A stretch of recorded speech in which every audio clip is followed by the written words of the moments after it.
What's up, everybody? Snipemare back again. Nobody requested this replay or a build against Terran or whatnot. I just felt like kind of throwing it out there because this is the build I use. I don't see it happening very often, but I think it's pretty viable, pretty flexible. It's pretty strong build. It works for me a lot versus Terran. But so this is going to be one of my own games that I'm going to cast because, like I said, nobody specifically asked for any help on anything really that I haven't done before. So if you guys do have a game you want help on, you want me to critique, even if you don't want me to do it like live or not live like this, but make a video on it so everybody can see if you're, I don't know, self-conscious about how you played or whatnot, just feel free to send it to me or something and I'll do it and I'll give you I'll just type it out what I think or what you could have done better and give it to you. So here to help, guys. That's what I do. So 1v1 Lost Temple, me versus Flash. It's kind of a cool name. Just those short names that just, you know, it's just like a word, like jar. I don't know, for some reason I find those names to be awesome. Anyway, so putting down a 13 gate, really nothing out of the ordinary at the start of this build. Like I said, I think it's viable. I think it works really well. I know Horse has the 1 gate fast expand build, but okay, so I'll tell you the story behind me and that build. Okay, so I read his post and I did it once. The first time I did it, the only time I've ever done it, the Terran player scouted it. He changed his tech. Like he was going, I don't remember what he was going. I think he was going to do like a 3 racks timing push. He changes it, cancels a barracks, and lays down a Ghost Academy, like intel text to a Ghost Academy. Just right there, like I watched the replay afterwards, and he did a 4 racks Ghost build, which he had, and he just pumped out Ghosts like as quickly as he could, and when he pushed, he had 4 Ghosts with almost full energy for EMPs, and it was just a slaughter fest. There was nothing I could have done. I mean, that was such a hard counter to that build that it was just, there's no way I was gonna win that game. And you know, it was like the first guy I used it against instantly knew how to counter it. So I was like, I'm sorry, I'll stick to my build. But here's the only information you're usually gonna get with your scout against Terran. Unless they're doing something obvious like a 3 racks early push or some cheese crap, but it's either going to be a tech lab or reactor. So it's pretty viable, pretty important. If you see a reactor, then you should be thinking, okay, I should definitely build some defenses up and get ready for some early aggression. If you see a tech lab, you know, usually that'll give you a little bit more time to tech up to try and get your own thing going rather than having to react to them. So we definitely see the tech lab. We don't see him really pumping anything out, playing pretty standard. You see me, I got a huge gas fail here at the beginning of this game. For some reason I didn't put this gas down to like halfway after my Cybercore was finished. It was just massive fail on my part, but like I'm not the best player. I'm like 1600 diamond, you know. I mean, obviously I make stupid ass mistakes like not putting down a gas, you know, and it's pretty important with this build to have that early gas, because look, I haven't even started work it yet. That's how awful I am. But so I'm scouting around for because I lost that SCV. I don't know where he went or what he did, and you don't really want, you can't let Terran really scout this robotics bay. This is the build, so it's 1 gate into a robotics bay. The reason you get that second early gas is because you're sitting here waiting, because if you use 50 here, 50 here, there's 100, and you're literally sitting here waiting for this 100 gas. Like, you'll have the minerals easily, but you won't have the gas, so that's why you want to get the second gas up and going. And then you saw that I had enough minerals to lay down a gate, to lay down the nexus here. So that's what it is. This is build I use on pretty much every map, every game against Terran. 1 gate into a robo, into an expansion.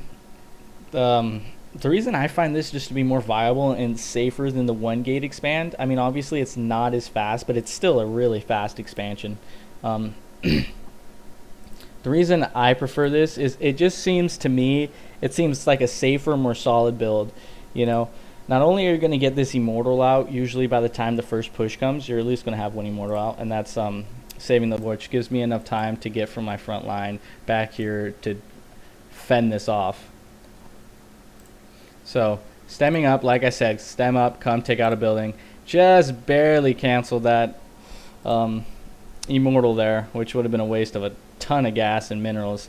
But here, this is also really annoying. I know a lot of Protoss players deal with this. Just these medics just mass healing one unit. You know, it's like everything's yellow, and then all of a sudden it's green again, and you're not killing anything. You really, when this happens, you really got to focus fire down units. Just pam, pam, pam. You know, it's kind of, it's what you have to do. And you'll see me moving up right here, trying to focus fire these down. And I do, and it works. And here, oh, and of course, I picked the wrong one. I get the one that doesn't have anything in it, which when I watched the replay, I was pretty pissed off about. But what are you gonna do, you know? So once again, my probe micro is awful. I should definitely, I mean, macro is awful. I definitely need to bring some down here. But you know, what are you gonna do? And once again, this pylon goes down and I replace it. You know, even I don't need it, but I know I need to have a pylon here to fend this off. So now we got the Colossi coming out. We got the thermal lance. So this build, you know, this whole time I've been ahead in minerals, you know, because of that fast expansion. He's catching back up in mineral count. Obviously he's ahead now because of these godly mules. And I pulled probes off. Oh, fail. We'll watch that again. We'll see where that comes from. So once again, what? See the observer? Yeah, he knew that I was gonna. I have scouting over here when he did the first push. If he's smart, he would have realized I'd put another pylon here. So here he comes trying to come around the backside, which observer. See, you got this whole area covered off. You know, he's not really gonna get through. So I pull my probes off and they get in the way of everything, which is really goddamn annoying. But this Colossi finishes just in time to die. See me try to micro it away, but it wasn't happening. He wasn't having any of it. So here we continue. And oh, am I gonna get it? Do I get it? That'd be awesome. Kill it, kill it, kill it. Oh, wow. 14, are you kidding me? One shot. Ah, that's annoying. But whatever. So, if there's one thing you guys come out with this game, if it's not that build, this kind of safety of this one robotics expansion build, then really know about these drop ships. You know, how to fend them off, how to scout if they're coming. Because if I didn't have anything here, he would have dropped in my mineral line. All my probes would have been right here, and it would have been over. I'd have no economy because of my failed probe transfer, but whatever. So I'm continuing to pump out the Colossi. Like I said, I always like to have 2 robotics over like 6 gateways. It's just my personal preference. Getting the 1 armor, I know I've said this in videos before, always get the 1 armor before the 1 weapons against Terran, because it really significantly reduces the ability of Marines. So here it comes again. You know, this drop, this massive drop. His whole army is coming out at me right now. Notice I put this pylon up here. Always good to do. Always good to have pylons focused around the map. So, and there's the observer ready and waiting to scout this. So, look at my army. Already moving back. Already getting into position. Ready and waiting for this drop. And here he comes. And ta-da! Well, there I am. You know, the power of drops is not being ready for them, basically. That's what makes drops so strong right now, is people aren't ready for them. If they come out and you're out of position, your fast units are going to get there first. Then it's going to be the Colossi. Then it's going to be the Zealots. Zealots. I think it's Zealots. That sounds better. Anyway, that's what I'm sticking with. I'm going to try and fix that. I know everybody's like, oh my god, you say it's so annoying. And I agree, I do.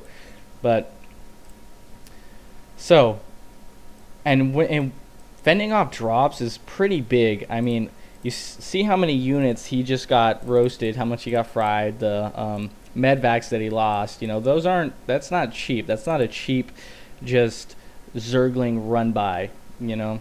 That's an expensive harass technique, and if you stop it, it puts you at a fairly decent advantage. So I know he's not going to have much. I know that I just fended off that drop really well. Didn't lose much in the process. Didn't lose either of my Colossi. So I'm feeling pretty comfortable with taking another expansion right now and laying down because of my super good macro fail. Laying down more gateways, getting ready for this. I'm transitioning now. You know, you don't ever want to be caught into one tech path.